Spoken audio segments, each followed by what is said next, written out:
What's up, Third Wave Sabotage community and G.I. Joe fans? Tim here, and we're doing another review. This is the Cobra Frogman from 1985, codename Eels. And I want to start right off and just talk about eels. So sometimes when people talk about this guy, they're like, oh, look, it's a Cobra eel. Oh, there's a bunch of them. It's a bunch of Cobra eels. I think it's supposed to be eels, whether it's singular or plural.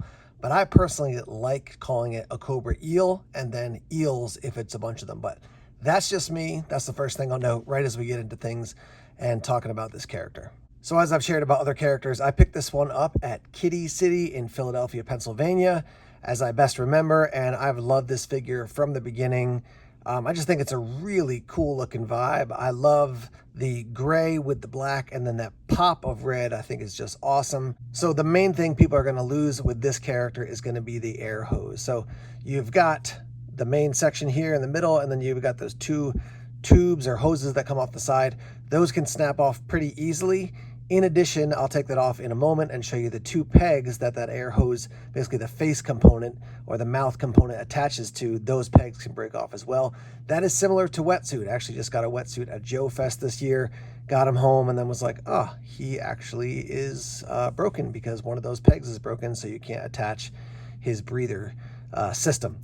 So be aware of that. You can usually find the guns around pretty easily. Be aware of the tip here, which can snap off. The swimming fins are pretty easy to find. They are the same ones that wetsuit comes with. And then when we turn him around and look at the back, you'll see that his backpack has two components, the upper component and the lower component. The lower section can break off, and in addition to that, there are two pegs that the lower section attaches to.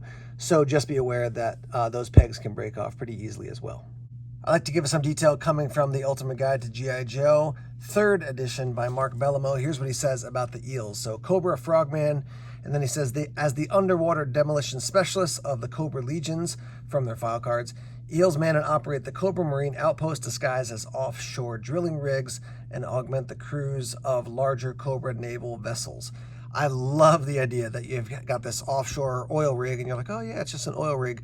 But it's covert, it's Cobra, and these guys are in the water. Maybe they're up on the rig, ready to jump into the water to defend them, and that they also are used as basically people who serve on the various vessels. You can see I've got two of the hydro sleds here. You've also got the large hydrofoil for Cobra, the moray. So there's a lot of different, water vehicles that you can connect these guys to and have them as crew.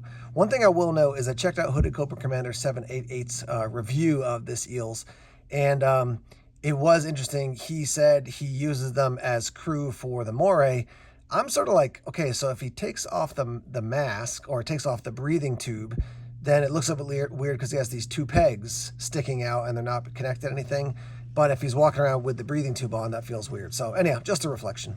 Bellamo goes on, he says, the eels are deadly Cobra divers that have undergone a rigorous 2-part training program in the warm shark and pirate-infested waters of the Cayman Islands of the Caribbean and the frigid dark depths of the expansive North Atlantic. Here we have a quick look at some of the other, if you will, water troopers of Cobra. So starting at your far left, we've got the lamprey who drives the moray. Then we have the sea slug who drives the sea ray. Then we have Undertow, which is not officially part of Cobra. It's part of the Iron Grenadier. He's part of the Iron Grenadiers, but still an underwater trooper. And Undertow is the same kind of thing. Like, he is an undertow and there are multiple undertows? I don't know. But anyhow, then we've got the eels. Then we have the Hydra Viper, and then we have Decimator down at the end. Decimator is the pilot or the driver of the Hammerhead. Now, I don't have a Secto Viper, so I didn't put him in here. There is an Eels 2, but I'll do a review on that in the future because he is, he's also an underwater trooper, but he's an Eels. So I think the underwater troopers for Cobra are awesome. I just think they have a different vibe for each one of them. I don't think the Sea Slug is nearly as popular as the others. So of these characters, the lamprey down here on the end is the easiest to pick up, least expensive. And then probably the Sea Slug after that. Decimator is definitely the most expensive. He's going to run you probably up to $70 or so. These two guys are about the same. And we'll talk about actual price based on eBay research. And then Undertow, probably a little bit less than your Eels or your Hydro Viper. But again, just very cool figures that Cobra has for their underwater troopers. The other thing I want to mention is that there are some Cobra troopers that have to be qualified first as eels before they go on to basically engage in other roles. So if you're going to be a hydro viper, if you're going to be a sea slug, or if you're going to be driving the moray, you have to be qualified as an eels first.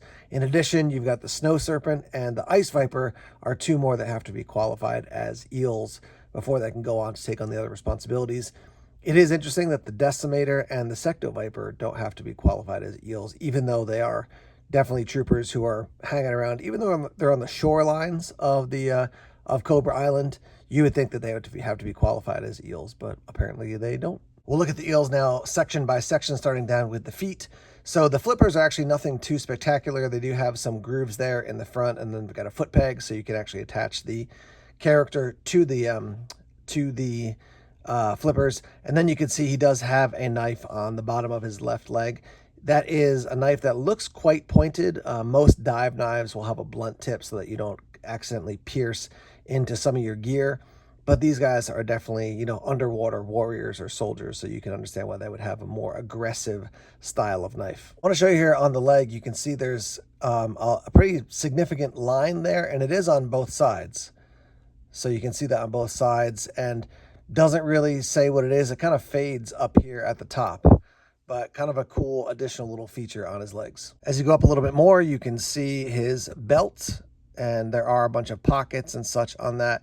It doesn't look like it's weighted. It looks like it's more of an accessory belt or a web belt. And then when you go up a little higher, you can see these little gray things. And I'm guessing that that would be something that would function as some sort of weight so that you could get down lower into the water more quickly. And then one of the most prominent features is that beautiful Cobra sigil or sigil. I think it's sigil. The Cobra symbol, we can say right there on the front, with the bright red, and then he's got that little kind of additional spot right there, which is really cool. I don't know how much time you've spent underwater, but unless you're in very clear, a very clear lake or ocean or sea, you can't see that far underwater clearly. So some people will be like, oh, that red would really pop, but there's so much gray, and if he's swimming at you like this, it's unlikely that you're going to see it anyhow. And bottom line, it's G.I. Joe, it's Cobra, so they always have, or often have, crazy colors anyhow. Now you can see his wristbands, and it looks like there's some sort of, I don't know, tool or weapon or something there on the inside of the wristband, but just kind of, again, a cool feature. Maybe they're weighted, maybe they're not, but just looks cool. As you go up a little more, you can see his face sculpt, which he does have kind of a scowl, which is cool. You can see that left eyebrow looks a little bit faded on mine. I'll take the breather off in 1 second here, but he does have sort of a little, I don't know, indent or something here on top. I would think that's probably a light. And then there's a little nub over here, and I would say that's probably some sort of antenna so you can communicate, via radio to other Cobras. Quick look at the back of the eel or eels here. Nothing really fancy. It's a black shirt. It's got the gray at the top and then on the shoulders. But yeah, just wanted to show the back to you real quick. So here's a look at the backpack. So the idea is that this gives him the ability to breathe underwater. And then with this bottom section here, it's some sort of jet propulsion. This is the section that can actually pop off. And then I'll show you the two nubs underneath. But just be careful that you don't get a backpack with no bottom section. And then I'll turn this so you can see, you put the breathing apparatus on the front, and then it goes into two little holes on the back there. And honestly, if you move it a lot, they can pop out quite easily. So just be aware of that. There's a quick look at the head with the breathing tube on, but not attached to the backpack. And then I've put it at an angle here so you can see those two little nubs that the breathing tube attaches to. And here's the inside of the breathing tube for you to see those two little holes there. So just be aware, very fragile piece of gear. So here's the eel's weapon. It's called the JLS Double Harpoon with Stunner. And so the idea is on the top, you've got two harpoons. On the bottom, you've got kind of a stun gun. That front part here is actually not a magazine. It's just a handle. Because it's an eel, you might think electric eel, and so that's why you would use this type of gun to stun somebody. The harpoons obviously will fly underwater. I will say, for me, I wish they had a lot of people like this gun. I'm not a huge fan of it, honestly. It's okay, but I wish they had a normal gun, because if you're underwater, you want something that can actually shoot. The H&K 416 is used by military forces today, and while shooting underwater is not something that most guns are known for, that one is very resistant to being overly impacted by water because of the design. But even just having something futuristic that could shoot underwater, I think would be cool. Even in the mass device episodes from Sunbow, they had lasers that could shoot underwater. So I would have just given something like that to the eels. But it's still cool. I just would have liked a different weapon instead.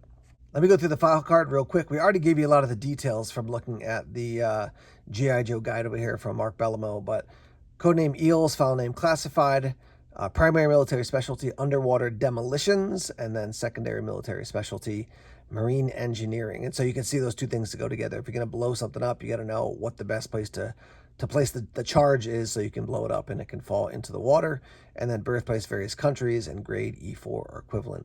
Eels are the underwater demolition specialists of the Cobra Legions. They man and operate the Cobra Marine outposts disguised as offshore drilling rigs and augment the crews for larger Cobra naval vessels.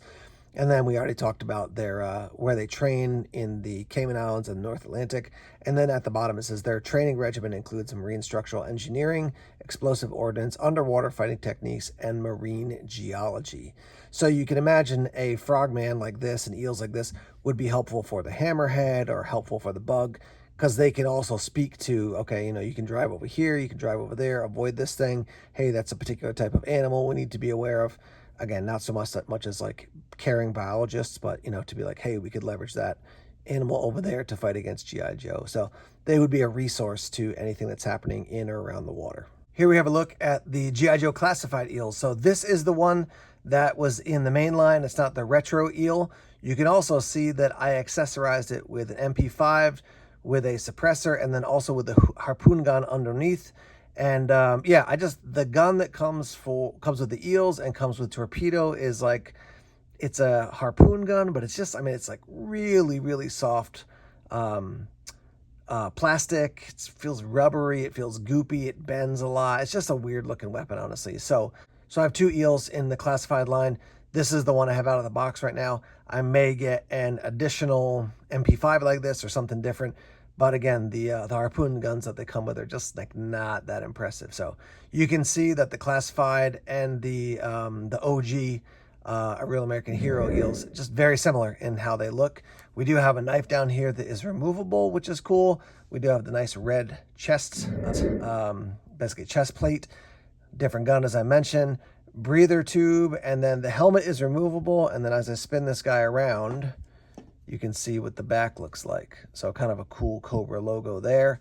And I do like the fact that with these guys, you can pop the helmet off. I think that's a really cool, see if I can do that here on camera. I could not do it on camera, but that's what it looks like with the helmet popped off. And I just like that face too as well. Imagine this guy crawling out of the water and then carrying out a mission, popping off his flippers and engaging. I just think that gives it a little bit more functionality as far as storytelling, as opposed to with this guy having the helmet on all the time. So I like that upgrade for this for the eels. Quick look at the two sets of flippers. I do think the OG flippers are better than these ones. These are the ones that came with torpedo, so they basically just gave the same ones to the eels. I do think the original ones are cool with that kind of pointed, a little bit more of an organic look, I think. Let's wrap up and talk about price point. Obviously, if you're going to get this guy brand new, mint on card, depending on the condition of the card, you're going to pay over $200 probably. This one's more expensive because it's a very popular figure. And again, you could pay up to $300 or $400 depending on the quality of the card. If you get him outside of the original packaging, you're probably going to pay $35 or $40 for him, depending on what condition he's in. If the Cobra emblem on the chest is worn off, you're going to pay a little bit less. If he doesn't have all the accessories, that's something to be aware of. Do note that if you see somebody saying this is complete, there were battle pack accessories of some of his equipment, and so don't get the fake ones. Make sure you get the OG ones if that's what you're really going for. So Cobra Eels, super cool character. This is part of the reason I think 1985 is probably my favorite year. He's just an awesome, awesome character. What do you think about him? What do you like? What would you change? What are your thoughts about this guy and the classified one as well? Let's hear your thoughts in the comments. Thanks for watching. More videos coming soon from Third Wave Sabotage. Cobra.